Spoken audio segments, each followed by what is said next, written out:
అందరికీ నమస్కారం. 11 రోజుల హనుమాన్ చాలీసా ఛాలెంజ్‌లో నేను 6వ రోజు కూడా సక్సెస్‌ఫుల్‌గా కంప్లీట్ చేశాను. ఈరోజు భక్తి యొక్క శక్తి గురించి తెలుసుకుందాం. ఉదయంపు ధ్యానం.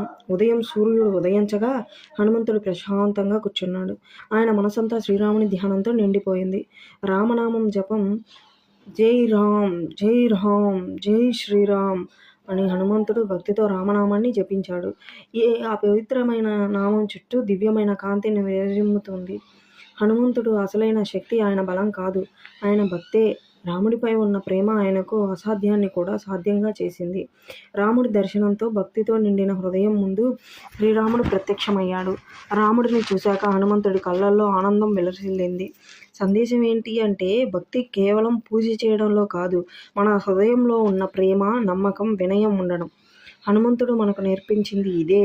ఈ రోజు నుంచి మనం కూడా మన జీవితంలో భక్తి, నమ్మకం, మంచితనం పెంచుకుందాం. ఓకేనా? జై Shriram. Thank you for watching. Please like, share and subscribe for more videos.